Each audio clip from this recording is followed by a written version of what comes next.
जागोन ना जागोन दे ओमफ्राय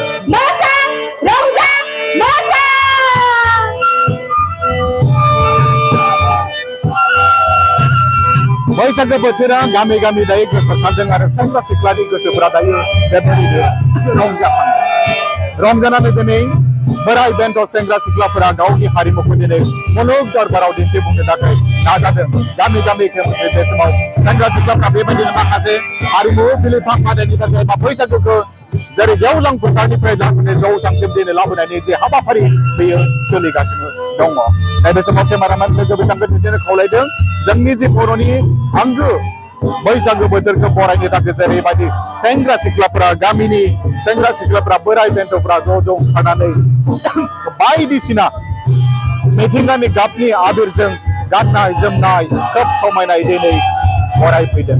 बेयाव आं दङ दायो उदालगुरि जिल्लानि जोबथा गामि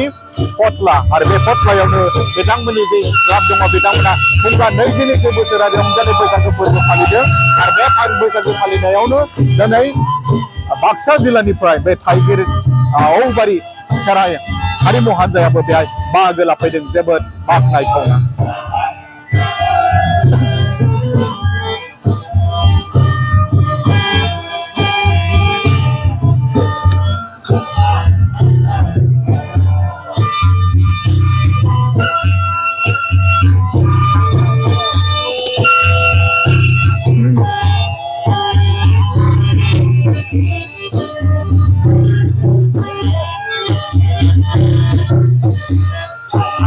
थारैनो बाख्रि बुंनांगोन नैबे समाव मिथिंगानि जे गाब गोजा गोबा फालासु बिबारनि गोजा फान्दा बिबारनि गोजा गोमो गोथां बायदिसिना बिबारजों जेरैबायदि मिथिंगाया खोब समायना जायो बेबायदिनो बर'नि जे मोसानाय बेयो बाख्नायथावना गाननाय जोमनायानो खोब समायना दिन्थिखादों खानाय फिथरफोराव गंगोना लानानै बिबारनि माला लानानै जेरैबायदि समायना सोरगोनि सासे मोदायजोआसो मोजां फैदों बेबायदि केमेरामेन लोगो बिथांखौ खालामदों रायजो राजाफोरा गोबाङै दिनैनि बे जिथु फथला गामियाव